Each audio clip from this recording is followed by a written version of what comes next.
नमस्कार साथियों, मैं रवि वर्मा आप सभी का एक बार फिर से एपेक्स कैरियर मेकर में स्वागत करता हूं। हम लोग बीएसएससी के द्वारा आयोजित सीजीएल द्वितीय की परीक्षा का प्रश्न पत्र देख रहे थे और इस क्रम में मुख्य परीक्षा के भाग एक में कोई 24 प्रश्न हम लोगों ने हल बना लिया था। इस कड़ी में हम लोग उसके आगे के प्रश्नों का हल देखेंगे। चलिए शुरू करते हैं। पहला प्रश्न है, निर्वाचन आयुक्त को पद से हटाया जा सकता है। इस साल के लिए तो ये गंभीरता से लीजिएगा, यहां से सवाल जरूर बनेगा। ऐसा मैं इसलिए कह रहा हूं क्योंकि इस साल बिहार के लिए 2025 इलेक्शन ईयर था। तो इलेक्शन ईयर में बिहार के जो चुनाव परिणाम हुए इसे ध्यान में रखना है और इलेक्शन के प्रोसीड्योर में जो ऑफिशियल्स भाग लेते हैं उससे हो सकता है कि सवाल पूछ सके। तो निर्वाचन आयुक्त और मुख्य निर्वाचन आयुक्त दोनों में अंतर है। निर्वाचन आयुक्त राज्य में जो चुनावी प्रक्रिया होती है उसमें चुनाव आयोग के जो मुख्य होते हैं उन्हें मुख्य निर्वाचन आयुक्त कहा जाता है। मुख्य निर्वाचन आयुक्त, इन्हें पद से हटाना आसान नहीं होता। इन्हें पद से हटाने के लिए पूरी की पूरी महाभियोग की प्रक्रिया अपनानी पड़ती है। ठीक है, महाभियोग की प्रक्रिया। लेकिन प्रश्न तो पूछा है निर्वाचन आयुक्त का, तो निर्वाचन आयुक्त मुख्य निर्वाचन आयुक्त की संस्तुति पर राष्ट्रपति के द्वारा हटाया जा सकता है। राष्ट्रपति के द्वारा हटाया जा सकता है। तो दो बातें हो गई। इस प्रश्न से हमें दो तीन बात तो हो गया। एक, इसे करंट अफेयर से जोड़कर देख लीजिए। इसे करंट अफेयर से जोड़कर देख लीजिए कि वर्तमान में हमारे जो निर्वाचन आयुक्त हैं वो कौन है। बिहार राज्य में जो चुनाव आयुक्त थे वो कौन थे, ये हमें देख लेना है। ठीक है, तो प्रश्न के अनुसार डी नंबर विकल्प जो होगा वो आंसर होगा। यानी कि यह प्रश्न हमें हिंट्स देकर जा रहा है दो तीन सवालों के बारे में। चलते हैं अगले प्रश्न की ओर। अगला प्रश्न है, राज्यसभा के संदर्भ में निम्नलिखित में से कौन सा कथन सही नहीं है। सही नहीं है। राज्यसभा एक अस्थायी संस्था है। देख लीजिए, ये थोड़ा बेसिक कंसेप्ट है, हमें जानना चाहिए संसद के बारे में। तो संसद क्या है, तीन हिस्सों में है। एक तो प्रेसिडेंट है यानी कि राष्ट्रपति, दूसरा कौन है भैया, राज्यसभा, और तीसरा कौन है, लोकसभा। राज्यसभा को अपर हाउस भी कहते हैं। ठीक है, राज्यसभा के संदर्भ में बात हो रही है। राज्यसभा एक अस्थायी संस्था है। ठीक है, लोकसभा 5 साल के लिए, या जब तक की चुनी हुई सरकार बहुमत में है तब तक 5 साल का एक टेन्योर होता है। अगर उसके बीच में बहुमत गिर गया तो भी सरकारें गिर जाएंगी। राज्यसभा एक अस्थायी संस्था है, ये कथन तो सत्य है। इसके 1/3 सदस्य प्रत्येक 2 वर्ष पर रिटायर होते हैं, ये भी सत्य है ना। राज्यसभा के 12 सदस्य राष्ट्रपति द्वारा मनोनीत होते हैं, ये भी सत्य है ना। और यहाँ के जो सदस्य होते हैं उनका कार्यकाल होता है, इनका कार्यकाल, सदस्य का कार्यकाल 6 वर्ष का होता है। ठीक है, 6 वर्ष का कार्यकाल होता है। इसका गठन 1958 में नहीं हुआ, तो आंसर सी हो जाएगा। इसका गठन कब हुआ था, 1952, अप्रैल 1952, अप्रैल 1952 में हुआ था। ठीक है, 1952। 250 सदस्य मैक्सिमम हो सकते हैं। बिहार से 16 सदस्य हैं। बिहार से राज्यसभा के 16 सदस्य हैं, बिहार से लोकसभा के 40 सदस्य। तो ये कुछ बेसिक बात हो गई जो इसके साथ हमें दोहराना चाहिए। राज्यसभा से एक सवाल आ सकता है, क्योंकि राज्यसभा का सभापति उपराष्ट्रपति होता है, उपराष्ट्रपति। ठीक है, और चूंकि 2025 में उपराष्ट्रपति का चुनाव हुआ था, तो हमसे उपराष्ट्रपति से संबंधित प्रश्न पूछे जा सकते हैं, जैसे उनके बनने के लिए न्यूनतम योग्यता क्या है, वर्तमान में कौन है, विपक्षी पार्टी से कौन थे, ये तमाम बातें। जैसे ही सीजीएल की पूर्व में पूछे गए प्रश्नों की श्रृंखला खत्म होगी, बीएससी से सीजीएल के लिए मैं आपके सामने ब्लूप्रिंट लेकर आऊंगा। और उस ब्लूप्रिंट में पूछे गए सवालों के आधार पर ही इंपॉर्टेंट टॉपिक्स होगा, टॉपिक वाइज हम लोग इसे कवर करेंगे। ठीक है, अगले प्रश्न की ओर चलते हैं। टाइगर वुड किस खेल से संबंधित है? टाइगर वुड गोल्फ के जाने माने प्लेयर हैं। टाइगर वुड गोल्फ के जाने माने प्लेयर हैं, लेकिन विवाद रहा इनका कैरियर, इनके चारित्रिक वजहों से काफी विवादित रहे, लेकिन काफी प्रसिद्ध व्यक्ति रहे। टाइगर वुड गोल्फ के जाने माने खिलाड़ी हैं, अमेरिका से संबंधित हैं। अगला सवाल, हाल ही में ब्राजील में नवजात शिशुओं में माइक्रोसेफेली या लघु शीर्षता के लक्षण मिले हैं, इसका कारण क्या है? तो देखिए, माइक्रोसेफेली या लघु शीर्षता जो ब्राजील में शुरू हुआ था, वह सामान्य मच्छर के काटने से हुआ था। सामान्य मच्छर के काटने से हुआ था। ठीक है, और इससे एक वायरस जो है वो एक व्यक्ति से दूसरे व्यक्ति तक पहुंचा, जिसका नाम है जीका वायरस। ठीक है, आगे बढ़ते हैं। जोआकिन गुज़मैन उर्फ अल चापो गुज़मैन, यह एक क्या है? ये बड़ा ही अजीब सवाल है। इस प्रश्न की जब मैं विश्लेषण कर रहा था तो मैं समझ नहीं पा रहा था कि इस तरीके के प्रश्न बीएससीसी क्यों पूछ रहा है, लेकिन अब हमें परीक्षा पास करनी है और हमें इस तरीके के सवालों का जवाब ढूंढना है। पहले इसका उत्तर मैं बता दूं। अल चापो मैक्सिको का नस्ली दवाओं का तस्कर था। ये अभी उम्र कैद की सजा काट रहा है। कोई ऐसा अपराधी जो विश्व प्रसिद्ध हो सकता है कि हाल फिलहाल समाचार में हो, जिस समय ये परीक्षा हो रही थी उस समय ये हाल फिलहाल समाचार में हो, तो हो सकता है ये सवाल पूछे। अब इससे तो मैं इंस्पायर्ड होकर एक सवाल ये ले रहा हूं कि अभी एक फिल्म आई धुरंधर, और धुरंधर में एक कैरेक्टर है रहमान डकैत, तो क्या ये भी पूछा जा सकता है? पता नहीं। तो इस प्रश्न का उत्तर तो बी में रहे। चलते हैं अगले प्रश्न की ओर। यदि राष्ट्रपति एवं उपराष्ट्रपति अक्षम अथवा उनकी मृत्यु काल में हो तो कार्यकारी राष्ट्रपति कौन होंगे? तो देखिए, ये जो कार्यकारी राष्ट्रपति है, सबसे पहले तो आपको मैं बताऊं कि राष्ट्रपति यदि ना हो तो उनकी जगह पर उपराष्ट्रपति। प्रश्न ये कहा कि उपराष्ट्रपति भी ना हो तब कार्यकारी राष्ट्रपति। भारत में अब तक 3 बार ऐसा मौका लगा है जो कार्यकारी राष्ट्रपति बनाए गए। तो ऐसे में प्रधानमंत्री तो नहीं होते हैं, गृह मंत्री या कानून मंत्री नहीं होते हैं, बी विकल्प सही है। सामान्यतः वो सर्वोच्च न्यायालय के मुख्य न्यायाधीश होते हैं। आपको मैं बता दूं कि ये क्यों है, तो शीर्षता क्रम बनाया गया है, शीर्षता क्रम हायरकी, और इस शीर्षता क्रम के आधार पर सर्वोच्च न्यायालय के मुख्य न्यायाधीश जो हैं वो कार्यकारी राष्ट्रपति के रूप में काम कर सकते हैं। हम लोग इससे जुड़े हुए कुछ जानकारियों को देख लेते हैं। ये काफी हो सकता है आपको स्क्रीन पे बहुत स्पष्ट ना नजर आता हो, लेकिन जो काम की बातें हैं मैं यहाँ पर डिस्कस कर दूं।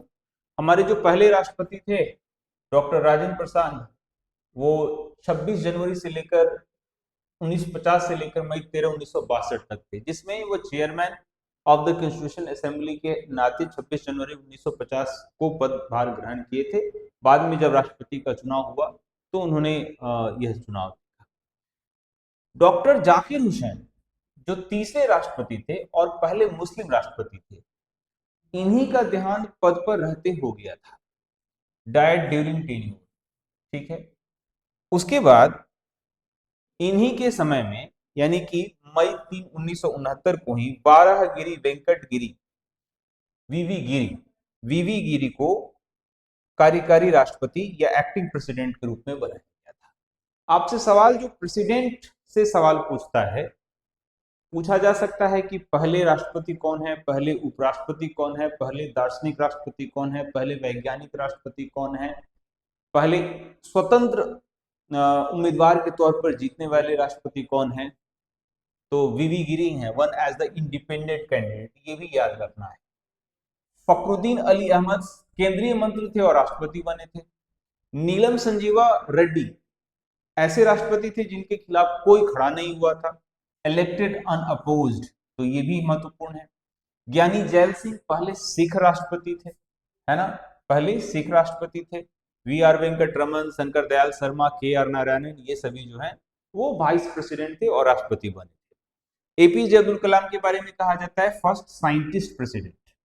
प्रतिभा देवी सिंह पाटिल पहली महिला राष्ट्रपति, है ना, और द्रौपदी मुर्मू जो है वो पहले ट्राइबल वुमेन। ये सभी कुछ इंपॉर्टेंट फैक्ट्स हैं जो राष्ट्रपति के क्रम से आपको सवाल पूछे जा सकते हैं। एक बार फिर से मैं दोहरा दूं, पहले राष्ट्रपति, पहले मुस्लिम राष्ट्रपति, पहली महिला राष्ट्रपति, पहले ट्राइबल महिला राष्ट्रपति, है ना, ये पहले साइंटिस्ट, पहले सिख, पहले अनअपोज्ड, है ना। और जो एक्टिंग प्रेसिडेंट की बात की जा रही है तो वाराहगिरी वेंकट गिरी ये एक्टिंग प्रेसिडेंट थे। मोहम्मद हिदायतुल्लाह खान ये भी एक्टिंग थे और बीडी जत्ती ये भी एक्टिंग प्रेसिडेंट रहे थे। तो प्रेसिडेंट के नाम से ये 4-5 पॉइंट बनता है। मैं गेस करता हूं कि उपराष्ट्रपति से सवाल आ सकता है क्योंकि इस साल उपराष्ट्रपति का चुनाव हुआ। वर्ष 2015 में गठित नीति आयोग के प्रथम अध्यक्ष कौन थे, देख लीजिए। उपाध्यक्ष, अध्यक्ष नहीं पूछा है, उपाध्यक्ष के बारे में पूछा है। तो नीति आयोग के बारे में मैं बता दूं, नीति आयोग का मतलब होता है national institute for transforming India, national institute of transforming India, transforming India. ये प्लानिंग कमीशन की जगह पर आया। इसके जो बाय डिफॉल्ट चेयरमैन वो प्रधानमंत्री हैं और उपाध्यक्ष जो हैं वो चेंज होते रहते हैं। तो 2015 के जो उपाध्यक्ष थे वो अब तो हमें नहीं लगता कि हमें हमारे लिए कोई प्रश्न उत्तर में आ सकते हैं, लेकिन इससे संबंधित जो तथ्य है वो हमें थोड़ा सा जानना चाहिए। जैसे नीति आयोग 1 जनवरी 2015 से काम कर रहा है, 1 जनवरी 2015 से नीति आयोग काम कर रहा है। तो ये तो पहला बात हो गया, ये हमारे लिए पहली जानकारी, 1 जनवरी 2015 से काम कर रहा है, या ठीक है। इसके अध्यक्ष प्रधानमंत्री होते हैं, ये दूसरी जानकारी। साथ ही साथ इसके सदस्यों की संख्या बात की जाए तो क्षेत्रीय परिषद में क्षेत्र के मुख्यमंत्री, जितने भी राज्य हैं उनके मुख्यमंत्री या केंद्र शासित प्रदेशों में जो राज्यपाल उपराज्यपाल हैं, सदस्यों में पूर्णकालिक रूप से 2 होते हैं। पदेन सदस्य में 4 मंत्रिपरिषद से होते हैं, प्रधानमंत्री के द्वारा नामित होते हैं। मुख्य कार्यकारी या सीईओ जो होता है वो सचिव रैंक का अधिकारी होता है ना। इसका मुख्य जो पहलू है वो सतत विकास लक्ष्य को प्राप्त करना है। भारत के लिए वही काम जो पहले प्लानिंग कमीशन करता था वो करे, लेकिन प्लानिंग कमीशन से किस तरीके से अलग है। योजना आयोग गैर संवैधानिक निकाय था, जबकि नीति आयोग एक सलाहकार थिंक टैंक के रूप में काम करता है। ये भी सवाल कितनी बार पूछा है योजना आयोग के बारे में कि ये गैर संवैधानिक निकाय है और ये एक सलाहकार थिंक टैंक है। नीति आयोग में व्यापक विशेषज्ञ सदस्य रहते हैं। प्रधानमंत्री द्वारा नियुक्त समितियों सीयू के रूप में जाना जाता है। बॉटम अप दृष्टिकोण पर काम करता है ना। ये सभी जो हैं ये नीति आयोग से संबंधित है, ठीक है। अभी वर्तमान, ये तो कुछ थॉट हो गया, कंसेप्ट हो गया, वर्तमान के फैक्ट को भी जानना चाहिए, यानी कि जो हमारा नीति आयोग है उसकी वर्तमान संरचना क्या है। तो अगर आपसे पूछे क्या वर्तमान में, तो चेयरपर्सन भारत के प्रधानमंत्री हैं, तो अभी नरेंद्र मोदी भारत के प्रधानमंत्री हैं तो नीति आयोग के अध्यक्ष हो गए। अभी जो प्रधानमंत्री के द्वारा नियुक्त वाइस चेयरपर्सन है वो है श्री सुमन के बेरी, याद रखना है। पूर्णकालिक सदस्य में विशेषज्ञ जो हैं वो डॉक्टर वी के शाश्वत हैं, विनोद के हैं, प्रोफेसर रमेश चंद्र है, डॉक्टर अरविंद गिरवानी, ये सभी पूर्णकालिक सदस्य हैं। एक्स ऑफिशियो मेंबर में 4 केंद्रीय मंत्री हैं जिसमें श्री राव इंद्रजीत सिंह है ना। विशेष आमंत्रित सदस्य में राजीव गौबा हैं, मुख्य कार्यकारी जो है VR सुब्रमण्यम है। ठीक है, बाकी जो शासी परिषद में गवर्निंग काउंसिल में मुख्यमंत्री जो है या फिर जो अलग लोग हैं वो शामिल, यानी कि भारत के प्रधानमंत्री वाइस चेयरपर्सन सुमन केवेरी, और उसके बाद से जो CEO हैं वो VR सुब्रमण्यम। इतने सारे लोग जो हैं वो अभी वर्तमान की हमारी नीति आयोग की संरचना में शामिल। अगले प्रश्न की ओर चलते हैं। भारतीय नौसेना ने 2015 ईस्वी में ऑपरेशन राहत, इस तरीके के रेस्क्यू ऑपरेशंस होते रहे हैं। याद कीजिए कि जिस समय रशिया और यूक्रेन के बीच लड़ाई शुरू हुआ था तो भारत के बहुत सारे विद्यार्थी यूक्रेन में मेडिकल की पढ़ाई कर रहे थे, तो वहां से लोगों को बाहर निकाला गया। फिर आपको इजराइल और फिलिस्तीन की लड़ाई जब शुरू हुई थी तो उस क्रम में बहुत सारे भारतीयों को बाहर निकाला गया। तो अलग अलग समय में जो रेस्क्यू ऑपरेशंस किए जाते हैं उनके उनका एक नाम दिया जाता है। 2015 में भी इसी तरीके का रेस्क्यू ऑपरेशन किया गया था जिसका नाम रखा गया था ऑपरेशन राहत, और ये उस समय यमन में जो अशांति फैली थी उससे बाहर भारतीयों को बाहर निकालने का एक प्रयास किया गया था। तो हम लोगों को यहां से क्या सीखना है? वर्तमान में जो रेस्क्यू ऑपरेशंस हुए हैं, जैसे भारत कभी कभी क्या करता है, दूसरे देशों में भी कुछ ऐसे परेशानियां होती हैं तो वहां पे रेस्क्यू ऑपरेशंस चलाता है। जैसे श्रीलंका में अभी हाल फिलहाल में बाढ़ आई थी और वहां से लोगों को बाहर निकालने का प्रयास किया गया था। कमेंट बॉक्स में बताइए कि श्रीलंका में जो सैन्य अभ्यास जो प्रयास किया गया था रेस्क्यू ऑपरेशन, उसका नाम क्या है? चलते हैं अगले प्रश्न की ओर। बोको हरम क्या है? तो ये एक नाइजीरियाई आतंकी संगठन का नाम। 34 का डी आंसर हो जाएगा। मरणोपरांत भारत रत्न किन्हें दिया गया था? तो भारत रत्न देने की जो सम्मान देने की परंपरा जो थी वो उससे भी सवाल मैंने एक बार डिस्कस किया था, एक पूरी लिस्ट मैंने आपके सामने रखी थी। पहला ऐसा भारत रत्न जो है लाल बहादुर शास्त्री को मरणोपरांत दिया गया था, एक बार आप उसे देख लेंगे। भारत में प्रथम न्यूक्लियर विस्फोट 1974 ईस्वी में कहाँ किया गया था? तो भारत में जो प्रथम न्यूक्लियर विस्फोट जो किया गया था, प्रथम न्यूक्लियर विस्फोट 1974 में राजस्थान के पोखरण में हुआ था। राजस्थान के पोखरण में हुआ था, जिसे पोखरण वन भी कहते हैं। और इस पूरे प्रोसीड्योर को स्माइलिंग बुद्धा नाम दिया गया था। ठीक है, ये पोखरण में हुआ था, लेकिन ये दुर्भाग्यपूर्ण रूप से विफल हो गया था। 1998 में जब प्रधानमंत्री थे अटल बिहारी वाजपेयी, रक्षा मंत्री जॉर्ज फर्नांडिस और वैज्ञानिक सलाहकार थे APJ अब्दुल कलाम, जो आगे जाकर भारत के राष्ट्रपति बने, वो हमारे अभूतपूर्व राष्ट्रपति रहे। और उनके समय में जो पोखरण 2 हुआ, सेम जगह पर पोखरण 2 वो सफल हुआ और उसका नाम रखा गया था ऑपरेशन शक्ति। ऑपरेशन ऑपरेशन शक्ति ऑपरेशन शक्ति। ठीक है, तो यहां से कुछ अगर ऐसे सवाल पूछे तो आप दे सकते हैं। अगला प्रश्न, निम्नलिखित नदियों में से किसका उद्गम भारत में नहीं है? ये सभी नदियां जो हैं वो इंडस रिवर की ट्रिब्यूटरीज हैं। एक प्रश्न पहले भी पूछा जा चुका था और उसमें सतलज रिवर का जो ओरिजिन है, देखिए ये सतलज रिवर का जो ओरिजिन है यहाँ पर चाइना के हिस्से में नजर आता है। बाकी ब्यास, चेनाब, झेलम, रावी ये सभी जो हैं वो भारत में कहीं ना कहीं इनका उत्पन्न होता है, लेकिन सतलज नदी का बाहर होता है, इंडस भी बाहर होता है, तो सतलज उसका आंसर हो जाएगा। अगले प्रश्न की ओर चलते हैं। भारत के सुप्रीम कोर्ट के संदर्भ में कौन सा कथन सही है? आपको बताइए कि जो उच्चतम न्यायालय है वो भारत के लिए एक अलग भूमिका में होता है, वो हमारी संविधान का अंतिम व्याख्याकार होता है। आप जितने भी कोर्ट्स देख रहे होते हैं, हाई कोर्ट, उन सब की अंतिम वर्डिक्ट वहां पर लेता है। तो इसका केवल मूल क्षेत्राधिकार है, इसका केवल अपीलीय क्षेत्राधिकार है, इसका परामर्श संबंधी, इसका मूल अपीलीय और परामर्श संबंधी क्षेत्राधिकार है। ये D नंबर में हो सकता है इसका आंसर। ठीक है, अगला चलते हैं। सुप्रीम कोर्ट से संबंधित जो कुछ बातें हैं जो आपको जाननी चाहिए, क्योंकि सुप्रीम कोर्ट भारतीय लोकतंत्र में एक अहम भूमिका में, इसकी स्थापना 28 जनवरी 1950 को हुई थी, संविधान लागू होने के बाद नई दिल्ली में है। मुख्य न्यायाधीश और अधिकतम 33 अन्य न्यायाधीश यहाँ पर काम करते हैं।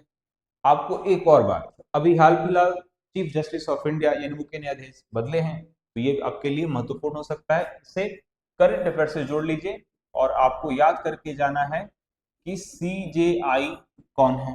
ठीक है, इसका काम क्या है? उच्च न्यायालयों और न्यायाधिकरणों के फैसलों के खिलाफ अपील सुनना, केंद्र और राज्य के बीच राज्यों के बीच विवादों का निपटारा करना, जैसे आपको याद होगा कावेरी जल विवाद, है ना। राष्ट्रपति द्वारा भेजे गए मामलों पर सलाह देना, मौलिक अधिकारों की रक्षा करना और न्यायिक समीक्षा करना, ये इसका काम है। आप ये समझें कि ये संविधान के अंतिम व्याख्याकार के रूप में भी काम करता है। इसके फैसले सभी भारतीय अदालतों और सरकारों पर बाध्यकारी होते हैं। संवैधानिक शक्तियों में मूल क्षेत्राधिकार रीट अनुच्छेद 32 के अनुसार, अगर मौलिक अधिकार जो हमारे 6 मौलिक अधिकार हैं, अगर इसमें कहीं भी सरकार के द्वारा उस मौलिक अधिकार का हनन हो रहा है तो आप सीधे सुप्रीम कोर्ट तक जा सकते हैं। न्यायिक समीक्षा, कानून और संवैधानिक संशोधनों को रद्द करना, अगर कुछ संक्षिप्त रूप में से देखा जाए तो ओवरऑल ये गार्जियन के तौर पर काम करता है। चलते हैं अगले प्रश्न की ओर। जल्लीकट्टू सांडों की लड़ाई किस राज्य से संबंधित है? तो हर राज्य की अपनी कुछ स्पोर्ट्स होते हैं, जैसे आप गुजरात में पतंगबाजी को देख सकते हैं, यहाँ पर जल्लीकट्टू जो है वो तमिलनाडु में सांडों की लड़ाई होती है। इससे संबंधित एक काम कर लेते हैं, जो अब तक जो अलग अलग जगहों पर जो इम्पोर्टेंट गेम हैं उनको थोड़ा देख लेते हैं। यहाँ से सवाल पूछा है तो वल्लम कलिंग, ये प्रसिद्ध सांप नाव दौड़ है, स्नेक बोट रेस, जो केरल समुद्र के किनारे में बहुत सारी जगहों पर आप देखते हैं पानी का जमाव होता है और वहां पर ये होता है। कलारी पट्टू भारत की सबसे पुरानी मार्शल आर्ट है, ये दो। ठीक है, तमिलनाडु में जल्लीकट्टू जो अभी प्रश्न पूछा था। पल्ला गुल्ली दक्षिण भारत की महिलाओं का पारंपरिक बोर्ड गेम है, तमिलनाडु में, है ना। मणिपुर में हयांग तनाबा नाव दौड़ है। कांग सनाबा रथ यात्रा से जुड़ा खेल है। कर्नाटक में भैंसों का दौड़ है, कंबला। असम में धूप खेल गेंद फेंकने और पकड़ने का खेल है। मिजोरम में इन बुआन एक पुराना पारंपरिक खेल। अंडमान और निकोबार में आशोल ऐप डोंगी दौर है। अन्य पारंपरिक खेल लिली गंगा, शतरंज, कंचा, पचीसी, चौसठ, ये तो है। लेकिन प्रश्न में आपसे केरल, तमिलनाडु, मणिपुर, कर्नाटक, असम, मिजोरम, यहाँ पे जो कुछ इंपॉर्टेंट गेम्स खेले जाते रहे हैं जो पारंपरिक रूप से, वो आपके लिए सब। अगला प्रश्न है, निम्न में से कौन दो नदियां अमरकंटक से उद्गमित होती हैं यानी निकलती हैं? तो ये प्रश्न रिपीटेड है, पहले भी पूछा जा चुका है। तो अमरकंटक से जो नदियां निकलती हैं उसके लिए मैंने बताया था सोनम। ठीक है, सोन नदी, नर्मदा नदी, है ना, और महानदी। ठीक है, अब यहाँ पे देख लीजिए, दो तो आप यहाँ पे देखिए, सोन और नर्मदा, उत्तर हो गया। अगले प्रश्न की ओर चलते हैं। कौन सा स्थान ब्रह्मा के मंदिर पूरे भारत में एक ही जगह पर है? विष्णु, ब्रह्मा, विष्णु, महेश, तीन नाम है ना, उसमें ब्रह्मा जी का मंदिर जो है वो राजस्थान के पुष्कर में है। राजस्थान के पुष्कर में है। और यहाँ पर ऊंट की खरीद बिक्री होती है, ऊंट का मेला। जैसे बिहार में सोनपुर मेला बहुत प्रसिद्ध है, पूरे दुनिया में प्रसिद्ध है पशुओं को मेला को लेकर। राजस्थान में पुष्कर का जो मेला है, जो ब्रह्मा के मंदिर और पशुओं के मेलों के लिए प्रसिद्ध है, वहां पुष्कर में होती है। अगले प्रश्न की ओर चलते हैं। भारत का पहला ऑर्गेनिक राज्य, ऑर्गेनिक राज्य का मतलब है जो कम कार्बन इमिट करता हो, तो इस तरीके की पॉलिसी बनाने वाला सिक्किम ऐसा पहला राज्य। तो बी नंबर विकल्प उत्तर हो जाएगा। ये करंट अफेयर से जुड़ा हुआ सवाल था। उच्च श्रृंखल कानून कोई कानून नहीं, भारत के सर्वोच्च न्यायालय ने किस मामले में सिद्धांत को संतुष्ट किया था? तो ये बहुत फेमस केस था, मेनका गांधी। मेनका गांधी केस। देखो, भारत की जो स्टेट क्राफ्ट है, भारत में शासन व्यवस्था चलाई जा रही है, इसको लेकर बहुत सारे केसेस जो हैं वो डिफाइन करते हैं। जैसे संविधान का जो मौलिक स्ट्रक्चर है, बेसिक स्ट्रक्चर, मौलिक ढांचा, वो केशवानंद भारती विवाद से आता है ना। उसी तरीके से मेनका गांधी पर ये कमेंट था, मेनका गांधी वर्सेस केंद्र सरकार, भारत सरकार, उसमें ये कमेंट सर्वोच्च न्यायालय के द्वारा किया गया था। अगला प्रश्न है, युद्धग्रस्त क्षेत्रों से खनन कर राजद्रोही गतिविधियों के लिए बेचे जाने वाले हीरे निम्न में से किस नाम से जाने जाते हैं? देखिए, वैसा हीरा जो कन्फ्लिक्ट को जन्म दे। ध्यान दीजिएगा कि अफ्रीका में ये बहुत बड़ी मात्रा में इस्तेमाल किया जाता है राजद्रोह के लिए। तो ब्लड डायमंड, चूंकि इसमें क्या होता है, रक्तपात होता है, तो ब्लड डायमंड कहते हैं। वार डायमंड, क्योंकि हाँ इससे वार होता है, युद्ध होता है, तो ये इसे वार डायमंड भी कहते हैं। कन्फ्लिक्ट, क्योंकि इससे कन्फ्लिक्ट जन्म लेता है ना। तो ओवरऑल क्या कहा जा सकता है, ये सभी। ये अफ्रीका में काफी प्रसिद्ध था। जिस समय प्रश्न रहा होगा उस समय ये काफी न्यूज में रहा होगा। Vohra committee report. Vohra committee क्या था, इसी के प्रयासों से आप आज देख पा रहे होंगे कि वैसे पॉलिटिशियन जो सजा याफ्ता हो चुके हैं, जिनके ऊपर किसी अपराध के लिए सजा मिल चुकी है, वो उन्हें परमानेंट हम चुनावी प्रक्रिया से दूर या कुछ पार्टिकुलर समय के लिए चुनावी प्रक्रिया से दूर देख रहे हैं। ये बोहरा कमेटी से हुआ था। सवाल थोड़ा घुमाकर पूछा गया था कि एन बोहरा जो इस कमेटी राजनीतिक अपराधीकरण पर एक कमेटी के अध्यक्ष थे, वो 2016 में किसके राज्यपाल थे, तो उस समय जम्मू कश्मीर के संभवतः ये राज्यपाल थे, 10 वर्षों तक रहे थे वोहरा कमेटी, है ना। वोहरा कमेटी से संबंधित बात, पीवी नरसिम्हा राव के द्वारा 1993 में इसे स्थापित किया गया था। एक आईएएस अधिकारी थे, है ना। अपराधी गिरोह, सरकारी अधिकारी और राजनीतिक हस्तियों के बीच संबंधों का विश्लेषण इन्होंने किया था, है ना। और फिर इसी के वजह से ये एक रिपोर्ट ली गई थी और बहुत सारे पॉलिटिशियंस जिनका करियर आज खत्म होता हुआ नजर आता है। अगला है शराब संविधान की किस शराब बंदी संविधान की किस धारा में निर्देशित है। तो आपको मैं बताऊं कि राज्य के नीति निर्देशक तत्व,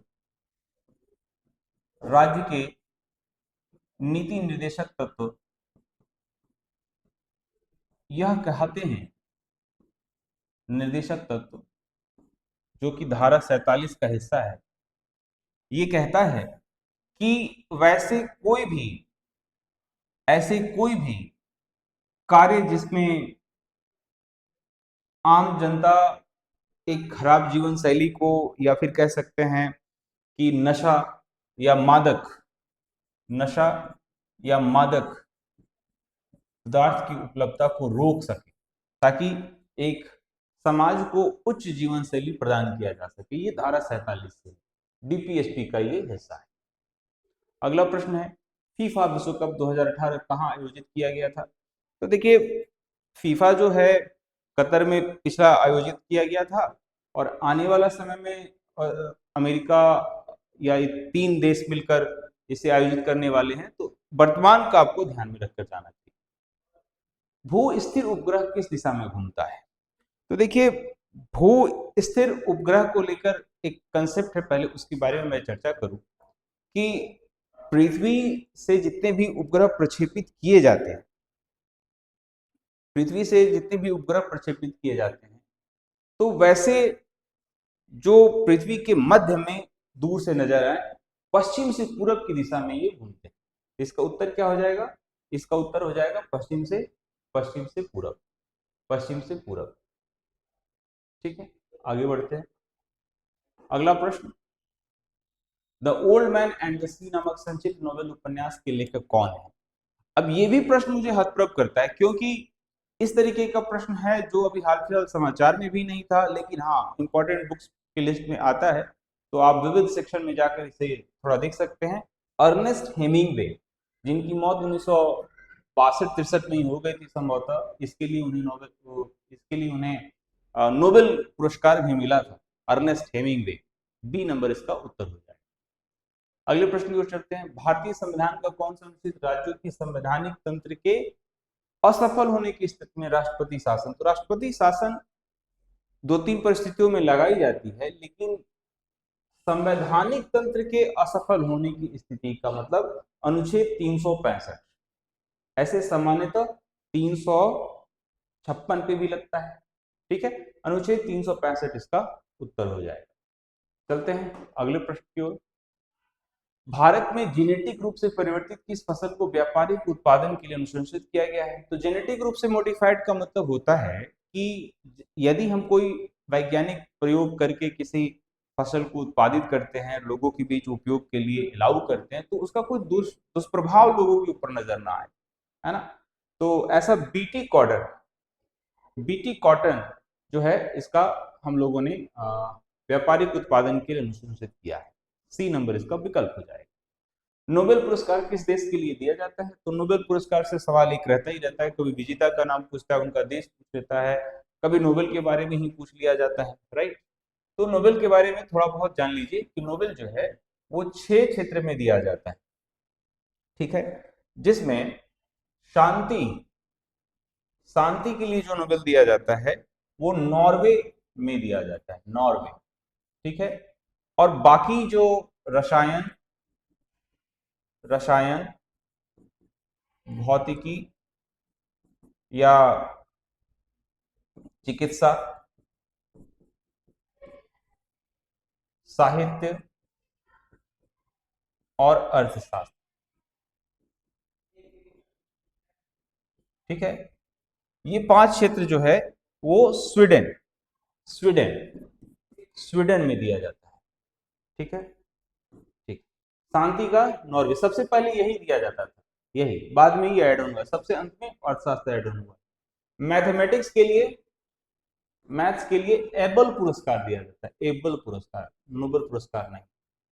एशिया का नोबेल पुरस्कार रेवन मैग्सेसे को कहा जाता है, ठीक है। चलता है अगले प्रश्न की ओर। बनारस हिंदू विश्वविद्यालय एक्ट 1915 ये पारित हुआ था 1915 में, लेकिन बनारस हिंदू विश्वविद्यालय की स्थापना प्रशस्त हुई थी वसंत पंचमी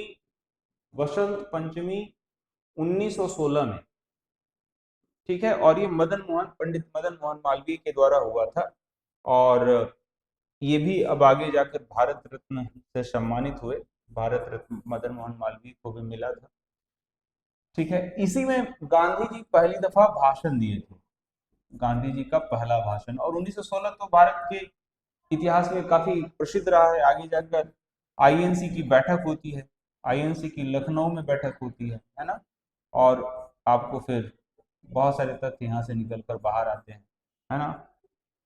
मुस्लिम लीग और आईएनसी में एक पैक्ट होता है, फिर वहां से इन्हें चंपारण सत्याग्रह में आने के लिए राजकुमार शुक्ला आमंत्रित करते हैं। अगला प्रश्न है, निम्नलिखित में से कौन सा एक भारत का राष्ट्रीय जलीय प्राणी है? तो राष्ट्रीय जलीय प्राणी जो है वो गांगेय डॉल्फिन है, गांगेय डॉल्फिन। आपको मैं बताऊं कि ये एकमात्र मछली है जो स्तनपायी है, बच्चों को जन्म देती है, दूध पिलाती है, ठीक है, गंगा की डॉल्फिन। चूंकि ये साफ जल में रहती है तो इसे बचाकर, यानी कि साफ जल का इंडिकेटर के रूप में हम इस्तेमाल करते हैं, तो गंगेय डॉल्फिन, ठीक है। अगला प्रश्न, हरा सूचकांक विकसित किया गया। हरा सूचकांक का यहाँ तात्पर्य है ऐसी इकोनॉमी से जो इन्वायरमेंट फ्रेंडली हो। तो ये जो प्रयास था वो आईएमएफ के द्वारा शुरू किया गया था, इंटरनेशनल मॉनेटरी फंड के द्वारा, ठीक है। अगले प्रश्न की ओर चलते हैं। निम्नलिखित में से किस वाद में भारतीय वाद है ना कि वाद, किस वाद में भारतीय संविधान के मूल ढांचा, प्रश्न है वाद, है ना, संविधान के मूलभूत ढांचे की अवधारणा को प्रतिपादित की गई है? तो वो है, अभी मैं कुछ देर पहले एक प्रश्न में इसकी चर्चा कर रहा था, है ना, केशवानंद भारतीवाद, केरल से ये जुड़ा हुआ था, है ना। चलिए, तो इसका विकल्प डी इसका उत्तर हो जाएगा। अगले प्रश्न की ओर चलते हैं।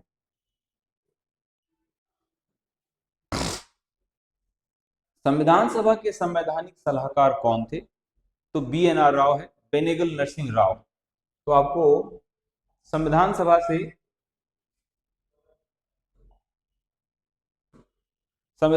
से सवाल आता है, संविधान सभा से क्या क्या प्रश्न आ सकता है? जैसे संविधान सभा के सदस्य आपको देखकर जाना चाहिए, विभाजन के पहले और बाद में सदस्यों की संख्या कितनी थी, जितने सदस्य समितियां बनी थी, जितनी भी कमेटी बनी थी, उन समितियों के अध्यक्ष और वो 3 बहुत महत्वपूर्ण नाम जो इनको सपोर्ट करने के लिए बने थे, जिसमें BNR राव का भी नाम आता है, KM मुंशी आते हैं, है ना। ये 2 नाम तो मैं स्पष्ट याद कर रहा हूँ। तो ये 3 जो नाम है, इसके अलग ये भी, बिहार से डॉक्टर राजेंद्र प्रसाद की क्या भूमिका, महिला सदस्य कौन कौन, ये तमाम बात आपको करके जानी चाहिए। तो ये जो प्रश्न है अब तक जो मैंने आपके सामने प्रस्तुत किया, वो BSSC के द्वारा आयोजित सेकेंड CGL की मेंस का सवाल था। 60 प्रश्न पूछे गए थे, 2-3 प्रश्न हमने इकट्ठा नहीं कर पाए, यहाँ 57 प्रश्न आपके सामने मैंने डिटेल्स में आपके सामने रखा। अगली कड़ी में हम लोग BSSC CGL के द्वारा आयोजित जो तीसरी परीक्षा होगी, उसके प्रीलिम्स जो 2 सेट में है, फिर उसके बाद मेंस, और उसके बाद BSSC CGL का एक तगड़ा ब्लूप्रिंट आपके सामने मैं प्रस्तुत करूंगा। सेक्शन वाइज, टॉपिक वाइज, हर सब्जेक्ट वाइज किस तरीके से महत्वपूर्ण BSSC CGL को लेकर है, करंट अफेयर से कहां कहां से बार बार सवाल पूछते जाते रहे, विविध सेक्शन से कहां सवाल पूछे जाते रहे, एक कंप्लीट इंफॉर्मेशन मैं आपके सामने प्रस्तुत करूंगा। तब तक के लिए धन्यवाद।